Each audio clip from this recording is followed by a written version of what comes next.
Corona के कुछ cases बढ़ रहे हैं, उसके ऊपर आज कल हमारे स्वास्थ्य मंत्री सौरभ जी ने मीटिंग ली थी पूरे स्वास्थ्य मंत्रालय की सभी एक्सपर्ट्स की। आज मैंने उसके ऊपर मीटिंग ली।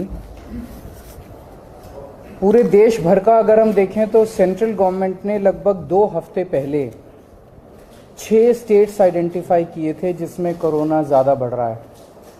वो थे गुजरात, महाराष्ट्र, केरला, कर्नाटका, तमिलनाडु और तेलंगाना। उसमें दिल्ली नहीं था।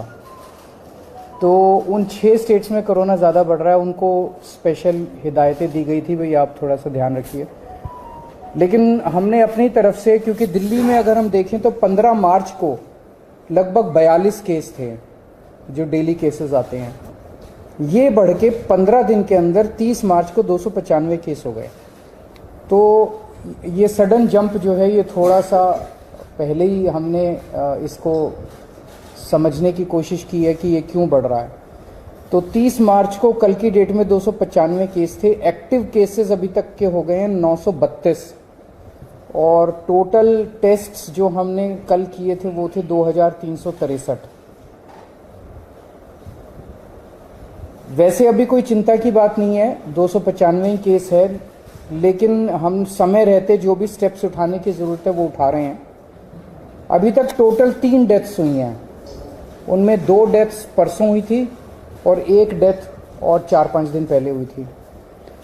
ये तीनों डेथ्स वो हैं जिसमें साइड डिजीज़ कोमॉर्बिडिटी जो है वो बहुत सीवियर थी तीनों केसेस में। तो ऐसा अनुमान है कि डेथ कोमॉर्बिडिटी की वजह से हुई है और शायद कोरोना इंसिडेंटल था, पर ये कहा नहीं जा सकता। तो उन जैसे एक केस है जिसमें किडनी का ट्रांसप्लांट हुआ था, वो 2-3 महीने से हॉस्पिटल में एडमिट था और उसकी डेथ हो गई। तो ये कहना कि वो कोरोना से डेथ हो गई ये थोड़ा शायद गलत होगा, लेकिन ये फैक्ट है कि 3 केसेस ऐसी डेथ हुई है जिनको कोरोना था। इन 3 में से 2 दिल्ली के बाहर के रहने वाले थे। अभी इस वक्त जितने भी हमारे केसेस पॉजिटिव आते हैं 100% केसेस की हम जीनोम सीक्वेंसिंग करा रहे हैं। उसका हमारा मकसद ये है कि अगर कोई भी नया वेरिएंट अगर निकल के आए तो हमारे को पहले से पता चल जाए कि कहीं कोई चिंता का विषय तो नहीं है। तो 100% केसेस की जीनोम सीक्वेंसिंग करा रहे हैं।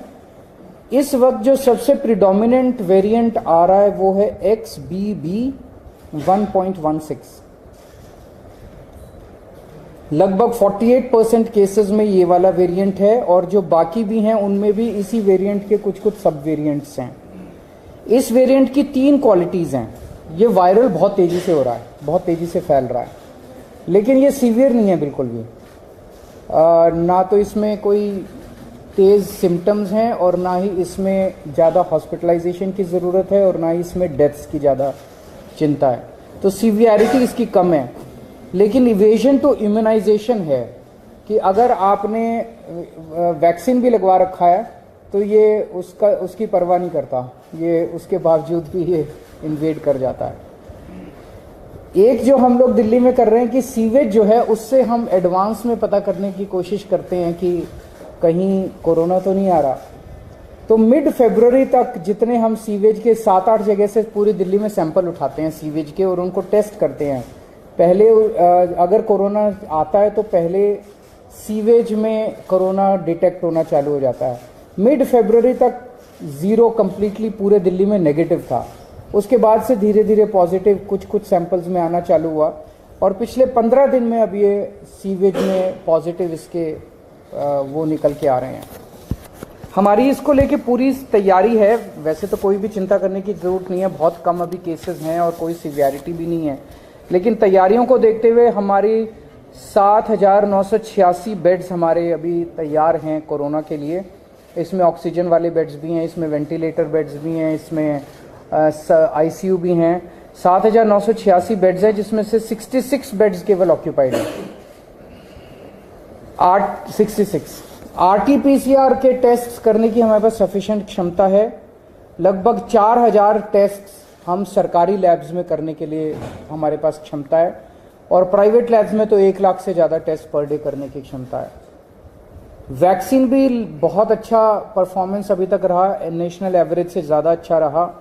18+ की कैटेगरी में तो लगभग सबको वैक्सीन लग चुकी है, और 18 से निचली उसमें आए तो फर्स्ट डोज सबको लग चुकी है, सेकेंड डोज भी 85% के लगभग लोगों को लग चुकी है। हमारे पास सफिशिएंट एम्बुलेंस है, सफिशिएंट ऑक्सीजन अवेलेबल है, सफिशिएंट ऑक्सीजन स्टोरेज की कैपेसिटी है। 26 मार्च को हम लोगों ने 38 सरकारी दिल्ली सरकार के हॉस्पिटल्स की खुद ब खुद एक मॉक ड्रिल की थी कि बाई चांस अगर हो जाए तो, और इसमें जितने मान लीजिए कोई इक्विपमेंट काम नहीं कर रहा था, ऑक्सीजन वाली अवेलेबल है नहीं है, वैक्सीनेशन, सारी चीज़ों की एक से ट्रायल करके देखा था कि सारी चीज़ें काम कर रही है कि नहीं कर रही। अब केंद्र सरकार के निर्देश आए हैं, 10 और 11 अप्रैल को एक बारी सारे सरकारी और प्राइवेट हॉस्पिटल्स की मॉक ड्रिल की जाएगी।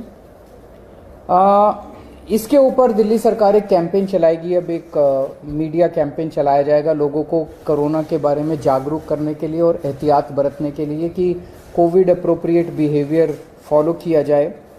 एयरपोर्ट के ऊपर 2% के लगभग पैसेंजर्स को रैंडम टेस्टिंग की जा रही है, और जितने भी दिल्ली सरकार के हॉस्पिटल्स हैं सबको बोल दिया गया है कि आइसोलेशन वार्ड्स कोरोना पेशेंट्स के लिए रखे हैं।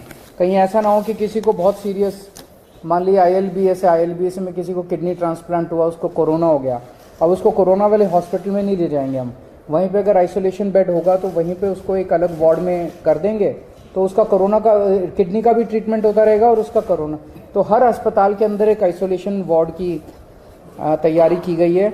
जितने सारी केसेस हैं एक्यूट रेस्पिरेटरी डिजीज वाले, उनमें जैसे ही मरीज एंटर करता है हॉस्पिटल में उसको तुरंत मास्क दे दिया जाता है, उनको 100% उनके टेस्ट किए जा रहे हैं।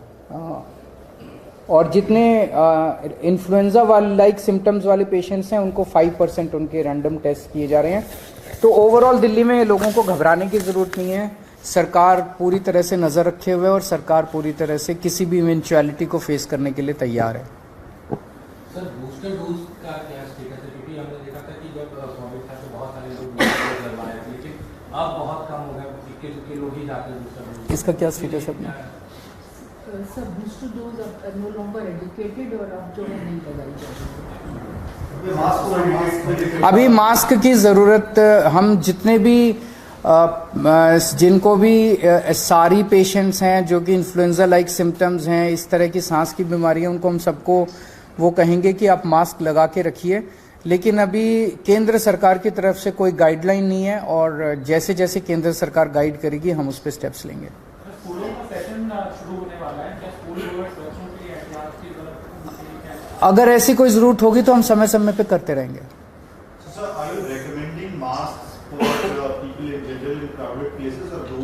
We are recommending masks to those who have respiratory disease like SARI, ILI, etc.